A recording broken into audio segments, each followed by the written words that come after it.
조국 전 장관의 딸 조민 씨에게 제공된 장학금 지난 24일 교육위 국감에서 논란이 됐습니다.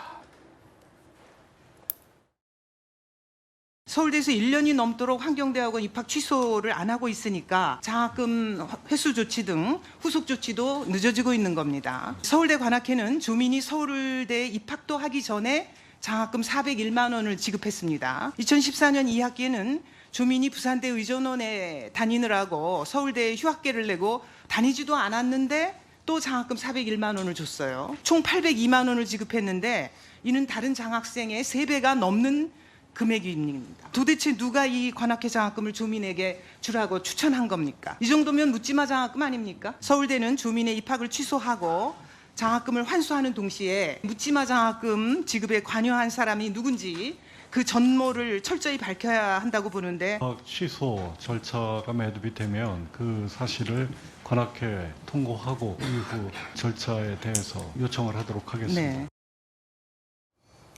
묻지마 장학금이다라는 얘기가 나왔는데 당시에도 미스테리한 사건이었습니다. 왜냐하면 최영도 의원님, 네네. 조국 전 장관이 당시에 뭐 내가 달라고도 안 했는데 줬더라 라는 식의 논평을 해서 네. 달라고도 안 했는데 준 장학금을 거액의 장학금을 조민 씨가 받고 다녔고 네. 지금 국감에서 논란이 되니까 입학이 취소되면 요청하겠다. 서울대 입장은 느긋한 입장.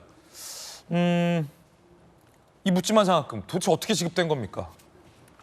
이게 관악회가 아마 서울대 동창회 장학금입니다. 서울대학교가 집행하는 게 아니고 그러니까 아마 누군가가 당시에 조국 장관의 위세, 이 조국 장관과의 친분, 뭐 또 조국 장관에게 나중에 생색 내기 위해서 뭐 그랬던 것 같은데 그 정말 서울대 동창회 차원에서 명예회복을 해서 한번 해야 될 것 같습니다. 그리고 최영도 의원님 서울대 나오셨잖아요. 이 관악회 장학금 받으셨습니까? 서울대 다닐 때? 저도 받은 적이 있습니다. 아 받았어요? 아니 그때는 이제 성적으로 주고 그랬죠. 공부 잘하셨구나. 나도 받을 것 같은데요. 공부 잘. 아니 그건 아니고 당시에는 좀 어려운 시골 출신 학생들한테 좀 주기도 하고 그랬습니다. 그랬는데 네. 그래도 저도 이제 갚아야 될 시점이 왔는데 근데 더 황당한 것은 그런 돈이 왔으면은 그건 좀 정상적이고 일말에 무슨라도 기준이 있으면 받지 말아야죠. 바로 돌려줬어야죠. 지금 이제 이게 국정감사에서 문제가 되고 그게 폭로가 되니까 기꺼이 돌려주겠다고 말하는 것은 좀 앞뒤가 많지 않죠. 참 그걸 바라고서 누군가가 그리고 또 누군가가 이 조민이라는 이 학생이 서울대 환경대학원에 입학했다는 사실을 또 누가 알려주는지도 궁금합니다.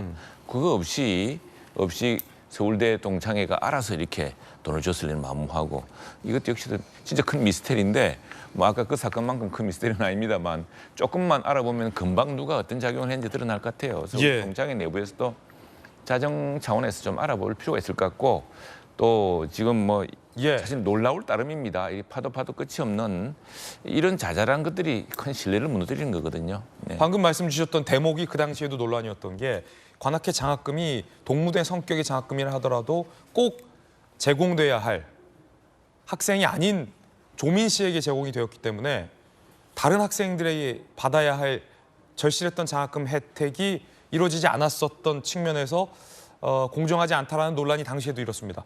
최영도 의원이야 서울대학교 다닐 때 공부를 잘했고 시골 마산에서 올라와서 시골 다녔기 장학금이 때문에 필요했기 때문에 그렇습니다. 관악회 장학금을 꼭 받았지만 조민 씨는 받을 자격이 안 됐고 달라는 얘기도 안 했는데 주어졌다라는 얘기가 되는 거 아닙니까? 김무식 교수님, 서울대 다닐 때 관악회 장학금 받으셨어요?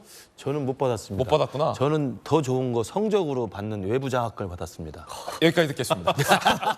두 분 다 방송에서 한 얘기 책임져야 됩니다. 저는 시골 출신에서 받은 것 같습니다. 근데 저는 저게 예. 그 입학하기 전에 환경대학원에 입학했기 때문에 알아서 누군가 줬다는 건데요. 그건 한 학기를 다녔으니까 사실은 추천하는 과정이나 그 뭐 받게 된 과정이 석연치 않은 거 있지만 한 학기를 다녔기 때문에 그걸 환수하기는 쉽지 않을 거예요. 네. 근데 문제는 두 번째 학기 때 또 받았는데 그때는 휴학을 했다는 거 아닙니까? 부산대 의전에 입학에 대해서 이제 사실은 부산대 의전에 입학이 됐기 때문에 환경대학원은 안 다닐 생각을 하고 휴학을 하고 결국은 미등록 제적이 된 거잖아요. 그러면 우리도 제가 학교 다닐 때 기억으로는 제가 등록금을 내고 한 학기를 다니다가 휴학을 하잖아요. 불가피하게. 휴학하면 그 등록금이 살아 있습니다. 그 다음 학기에 그 등록금을 안 내도 돼요.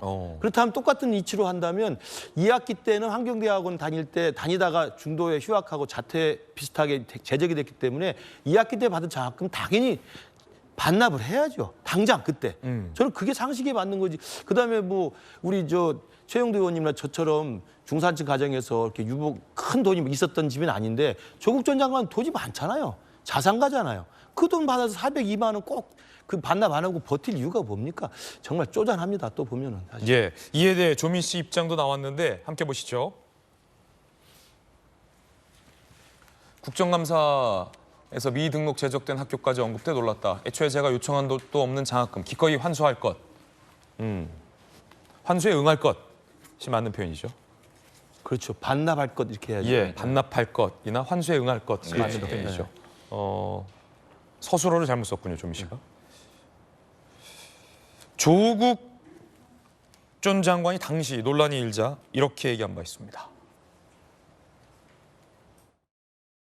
서울대 동창회 장학금에 대해서 신청을 하거나 장학회건 환경대학원 어느 누구에도 연락하지 않았습니다. 저희 아이가 반납하고 싶다라고 얘기를 했습니다. 그랬더니 서울대 장학회에서 한 번 받은 장학금은 반납이 불가능하다고 해서 어쩔 수 없이 두 번째 장학금도 받게 되었습니다. 그렇다면 이것이 아버지가 서울대 교수이기 때문에 준 어쩌면 묵시적 청탁으로도 해석이 될 수 있을 것 같은데요. 청탁하려면 누가 누구에게 청탁을 해야 됩니다. 제가 청탁한 사실이 없습니다. 당시 이렇게 조 전 장관이 얘기한 바도 있었습니다. 결국 뭐 누구의 요청을 어떤 기준으로 왜 저 장학금이 집행되는지는 미스터리로 남게 된 셈이 됐습니다.